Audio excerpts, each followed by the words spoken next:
Hi Dr. Smith, this is Kyle, doing a fourth video response for the class, and I wanted to talk to you about the sophistication that we don't really see or try to see when we're enjoying black comedians. Now, interesting enough, after watching Cat Williams talk about him roasting or participating in the roast of Flavor Flav, and he was able to dissect that entire piece so vividly, so authentically, and to be just colloquial on the real, he just told it how it is. He said how he felt, he said it the way it should be felt, and he gave a honest, appreciative view of how he should have never, ever done anything of that nature. And I think the sophistication in black comedians goes overlooked when they don't talk about politics on a geopolitical scale, such as Chris Rock, when he was talking about, he was talking about war, how we were taking military operations to another level in Afghanistan, Iraq during this time. This is like back in 2006, so we were in two different countries at the same time at this point in the new millennium. What else did he talk about? And he was kind of he wasn't being necessarily polysyllabic or anything, he wasn't being professorial, but he was just stating the case, but he wasn't necessarily giving solutions to it. He was just basically talking about it, and that was it. Whereas Cat Williams, he does a entire parody of it, and he just breaks it down. Like, I think it was in Pimp Chronicles 2, he was talking about, what was he talking about? He was talking about something, and the more I paid more attention to it, it's like, he has a very nice understanding of the way the world works. Not a lot of comedians can do that. Dave Chappelle, we both know that Dave Chappelle is one of the greatest comedians of all time, but the issue is Dave Chappelle was more of the guy who posed or issued the question more so than try to give you a different outtake or different outlook upon the situations that arise in contemporary black America or contemporary America as we know it today. And, well, yeah, I think so, yeah. I mean, yeah, he does give a few suggestions, but it's nothing that is over the top. Nothing too edgy. Whereas Cat Williams, the more I think about Cat Williams, the more I'm thinking, this guy, he should have been up there with Dave Chappelle even back then, when Dave Chappelle was huge. Now that Dave Chappelle is gone from the scene, so is Cat Williams, so to speak.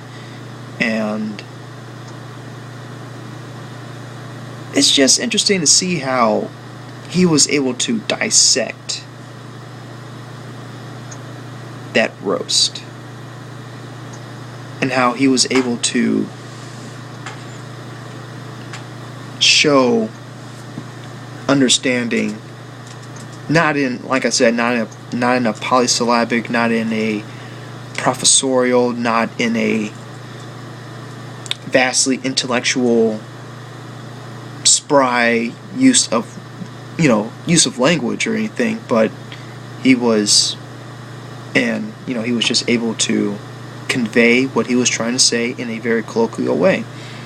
And I remember you talking about, when we were discussing the Grapevine story, how when you constantly use large, sophisticated words that are supposed to make you sound intelligent, that makes you seem more idiotic and less knowledgeable of the English language, when you can just use simple words to convey a much more broader, more intriguing concept that you're trying to convey. I forgot what you said, but it was in substitute of trust. And a lot of people overlook that with black comedians, especially the ones that are kind of how we describe Kevin Hart as being black famous. A lot of people overlook that, especially with Cat Williams, even D-Ray. Yeah, D-Ray, to a certain extent, he talks about a lot of domestic abuse. He talks about his life. His mother was a drug addict. He talks about that. And he dissects this image of the way black children grow up in such horrible, undeserving lives sometimes. That's not all the case when you grow up in the ghetto, but that's something that no one wants for their kid, or anyone for that matter. At least no one should want that for anyone else. But I think we truly overlook the sophistication of how black comedians who are black famous, like even, you know what, I'm gonna go as far as Mike Epps can even convey some crazy stuff.